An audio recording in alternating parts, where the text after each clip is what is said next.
Bonsoir à tous. Le thème d'aujourd'hui est « Prépare-toi à te présenter devant Dieu ». Pour cela, nous allons aller ensemble à la deuxième lettre de Timothée, au chapitre 2, au verset 15. La Bible dit « Efforce-toi de te présenter devant Dieu comme un homme éprouvé, un ouvrier qui n'a point à rougir, qui dispense droitement la parole de la vérité. » Amen. Cette lettre a été écrite par l'apôtre Paul, adressée à son enfant dans la foi, Timothée. Pourquoi est-ce que l'apôtre Paul aurait dit des paroles aussi fortes à Timothée? Qu'il n'ait pas à rougir devant Dieu. Qu'il n'ait pas à rougir. Imagine simplement, lorsqu'un enfant a fait une bêtise, quelque chose de mal, il est en train de rougir devant la personne qui l'a vu faire cette bêtise. Ou bien imagine que tu as fait quelque chose de grave même en tant qu'adulte et cette chose sort à la lumière. On a à rougir parce qu'on a honte de ce qu'on vient de faire. On a honte de notre péché. Quelque part même, des personnes qui ne connaissent pas Dieu commettent des choses dans la vie qu'elles ont honte d'en parler et de raconter aux autres parce qu'elles ont peur de rougir.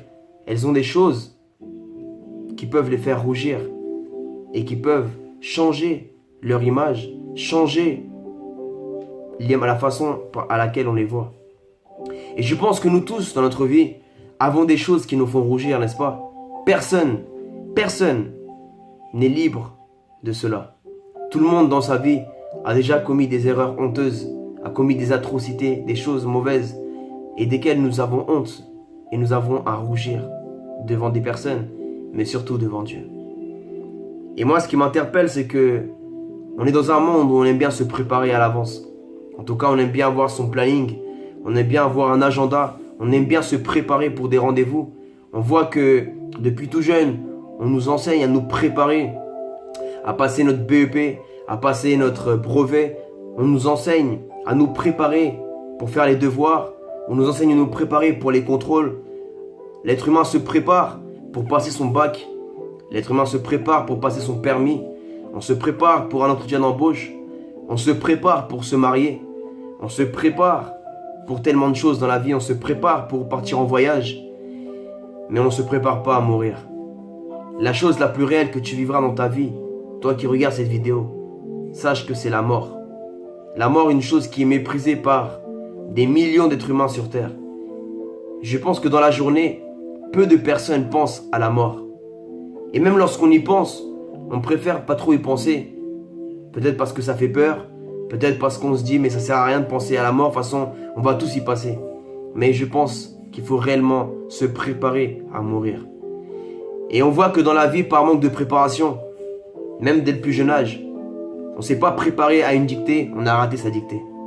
On ne s'est pas préparé pour le cross, on a raté le cross. On ne s'est pas préparé pour avoir son BEP, son brevet, son bac, on a raté son diplôme. On ne s'est pas préparé pour passer son permis, on a raté son permis. Si tu ne te prépares pas à passer un entretien d'embauche, tu rates l'entretien. Tu ne te prépares pas à partir en voyage, à prendre l'avion, tu peux rater l'avion. Si tu ne te prépares pas pour te marier, tu peux rater ton mariage. Et si tu ne te prépares pas à confronter la mort, tu peux rater ton éternité en enfer. Passer l'éternité sans Dieu, dans un endroit de tourment, alors que tu aurais pu éviter ça si tu te serais préparé à l'avance. Frères et sœurs, préparons-nous. Préparons-nous à rencontrer la mort, mais aussi préparons-nous à rencontrer notre Créateur.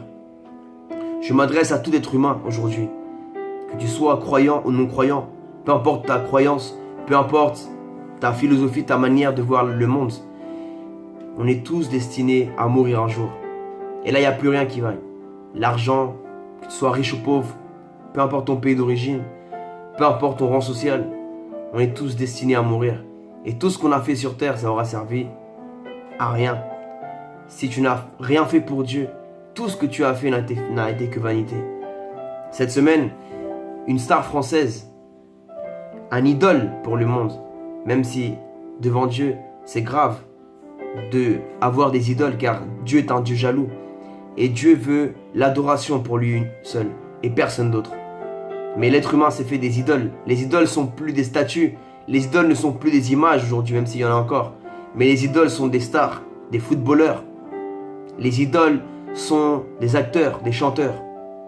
Et en parlant de tout cela, Johnny Hallyday, un homme qui avait une fortune de 272 millions d'euros, un homme qui a fait des centaines de concerts, des milliers de chansons, un homme qui a voyagé, qui a eu des voitures, des femmes, un homme qui a une carrière peut-être glorieuse aux yeux des hommes, a dû passer par la mort. Qu'il repose en paix. Mais qu'est-ce que nous devons en tirer comme leçon de tout cela? C'est que même les richesses du monde ne t'empêcheront pas de mourir. Johnny Hallyday, dans ces derniers jours, je pense qu'il s'était préparé à mourir. Mais pourquoi attendre une maladie pour se préparer à mourir ou à rencontrer Dieu? Pourquoi attendre un accident pour se préparer à mourir et pour accepter l'amour de Dieu et se repentir de ses péchés? Pourquoi attendre un divorce? Pourquoi attendre des problèmes dans ta vie? Pourquoi ne pas simplement aujourd'hui, à travers une simple vidéo comme celle-ci, profiter d'une soirée où tu as un peu de temps, prendre quelques dizaines de minutes à part avec Dieu, fermer la porte de ta chambre et demander pardon à Dieu pour tout le mal que tu as pu faire en ta vie. Saisis l'opportunité que Dieu te donne aujourd'hui, ma sœur. Saisis l'opportunité, mon frère. Repentons-nous de notre péché, car nous avons tous péché. Chrétiens, juifs, musulmans, bouddhistes, hindouistes, même satanistes, athées, nous avons tous commis des erreurs dans la vie. Et comme a dit Jésus, celui qui n'ait jamais commis le péché, jette la première pierre. Nous ne sommes personne pour critiquer quelqu'un. Certes, nous avons tous des choses où nous avons honte que ce soit dévoilé, parce que nous sommes tous des pécheurs. Et nous devons nous repentir de notre péché. Alors prenons une décision radicale aujourd'hui, frères et sœurs. Et demandons pardon à Dieu ce soir en disant: Seigneur, je te demande pardon pour mes péchés. Je reconnais que j'ai besoin de toi. Aide-moi à être quelqu'un de meilleur.